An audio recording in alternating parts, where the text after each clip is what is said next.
Les pratiquants de musculation, quels que soient leurs objectifs, ne peuvent pas tous s'offrir une programmation ou un coach, et certains ne le désirent tout simplement pas. Ils vont donc s'auto-programmer. Pour aider ces gens qui veulent atteindre leurs objectifs, je vous propose aujourd'hui de passer en revue 3 des erreurs que je vois le plus fréquemment dans les programmations de musculation écrites par des débutants. En premier lieu, un oubli qui peut éventuellement mener à une blessure, c'est de négliger la partie arrière de vos épaules. Votre corps a besoin d'équilibre, et selon la discipline pratiquée, il arrive qu'une partie du corps soit négligée par rapport à une autre. Dans beaucoup de pratiques, on observe une antériorisation des athlètes, c'est-à-dire un surdéveloppement de la face avant par rapport à la face arrière. La majorité des sports comprenant une majorité de mouvements à réaliser vers l'avant. Il est important de rééquilibrer les athlètes pour améliorer les performances et réduire les risques de blessures. En musculation, le renforcement des chaînes musculaires postérieures est assez fréquent, mais il existe souvent un oublié dans ce travail, l'arrière des épaules. Non seulement il vient contrebalancer tout le travail de poussée que vous effectuez, mais il renforce également vos tirages. Il protège vos épaules et il équilibre votre physique. C'est donc un exercice aux multiples bénéfices. Et si vous souhaitez l'ajouter à votre training, voilà quelques conseils. Utilisez le face pull et ses variantes, à l'élastique ou à la poulie, en série intermédiaire ou longue, en privilégiant en premier lieu le temps sous tension, l'amplitude et le tempo par rapport à la charge soulevée. Les ouvertures thoraciques à l'élastique, en mélangeant les contractions isométriques, excentriques et concentriques, sont souvent négligées alors qu'elles peuvent représenter un excellent outil. Votre coiffe des rotateurs bénéficiera presque toujours d'un travail basique de rotation externe de l'épaule de manière très contrôlée et progressive. Le deuxième oubli que je vois fréquemment, et particulièrement chez les athlètes, concerne la double fonction du muscle ischio-jambier.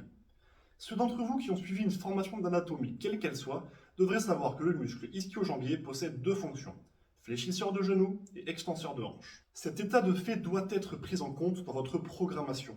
Spécialement pour un athlète, beaucoup de disciplines comportent un risque de blessure aux ischio-jambiers relativement élevé.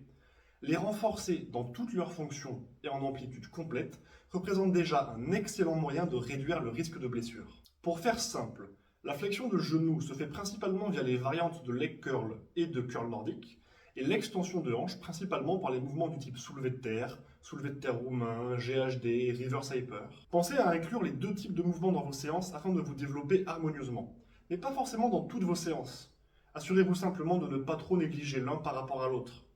Et pour nos amis les athlètes, faites en sorte de renforcer progressivement ces 2 patterns de mouvement sous différentes contraintes et en amplitude complète, et vous en tirerez de véritables bénéfices. Le troisième et dernier point que nous allons aborder ensemble aujourd'hui est celui des surcharges progressives non maîtrisées. Avant toute chose, si vous avez besoin d'un rappel sur ce qu'est une surcharge progressive, je vous renvoie vers la vidéo que j'ai faite spécialement sur le sujet il y a de ça 1 an. En résumé, pour progresser, vous devez augmenter progressivement les contraintes de votre entraînement pour que votre corps continue à s'adapter. On va fréquemment observer chez les athlètes une légère augmentation de la charge d'une semaine à l'autre ou une augmentation du nombre de séries, de répétitions ou de la difficulté perçue. Le problème qui se pose assez fréquemment est que l'augmentation des contraintes se fait de manière chaotique. Soyons clairs, augmenter la charge chaque semaine n'est pas essentiel. Une surcharge progressive ne doit pas vous emmener d'une charge d'échauffement à un max en 5 semaines. Par exemple, si vous programmez dans l'une de vos séances un 4×8 au développé couché, votre max est de 100 kg, vous commencez donc à 70 kg. Augmenter la charge jusqu'à 75 kg sur un bloc de 4 semaines est une progression parfaitement acceptable. Certains jeunes pratiquants s'obstinent à ajouter trop de charge chaque semaine. Certains commenceraient donc à 65 kg pour finir à 80. La charge de départ peut être pertinente, quoique légèrement trop basse dans beaucoup de cas. Mais 80 kg représente dans notre exemple 80% du max, et faire un 4×8 à 80%, alors qu'on a commencé à 65%, c'est possible.